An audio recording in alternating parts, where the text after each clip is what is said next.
సూర్యచంద్రులుగా ఉన్నటువంటి మన పెద్దలు గౌరవనీయులు డాక్టర్ వివేకన్న గారికి,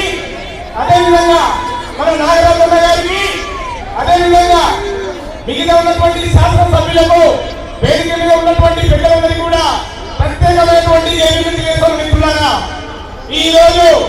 తెలంగాణ రాష్ట్రంలో మానవులు లేరు అన్నటువంటి ఈ మనువాదులకు, అగ్ర కులాలకు, అగ్రకుల రాజకీయ పార్టీలకు ఈ రోజు నా మానవ సింహాలు ఇక్కడ వచ్చి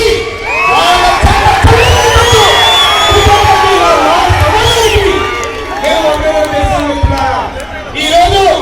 డాక్టర్ బాబాసాహెబ్ అంబేద్కర్ గారు ఈ దేశంలో ఉన్నటువంటి 1222 కులాలకు, ఈ రాష్ట్రంలో ఉన్నటువంటి 59 కులాలకు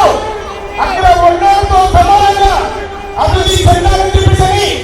ఆర్థిక, రాజకీయ, సామాజికంగా, విద్యా, ఉద్యోగ, ఉపాధి రంగాల్లో మరి అభివృద్ధి చెందాలని చెప్పేసి ఈ రోజు డాక్టర్ బాబాసాహెబ్ అంబేద్కర్ గారు రిజర్వేషన్ ఇప్పిస్తే ఆ రిజర్వేషన్లను మొత్తం కూడా రద్దు చేయాలని చెప్తున్నటువంటి కేంద్ర ప్రభుత్వాన్ని మనము ఆ ప్రభుత్వము గట్టెక్కించే వరకు మన యొక్క ఐక్యత చాలాలని ఈ రోజు తెలంగాణ రాష్ట్రంలో అన్ని విధాలుగా మానవులు వెనుకబడి ఉన్నారు. విద్యాపరంగా, ఉద్యోగాల పరంగా, మరి ఒక గ్రామ స్థాయి నుండి సర్పంచి, ఎంపీటీసీ, జెడ్పీటీసీ, ఎంపీపీ, జడ్పీ చైర్మన్లు, మరి గురుకుల పాఠశాలలో విద్యలో మరి అందరూ కూడా మన మానవులు వెనుకబడి ఉన్నారు.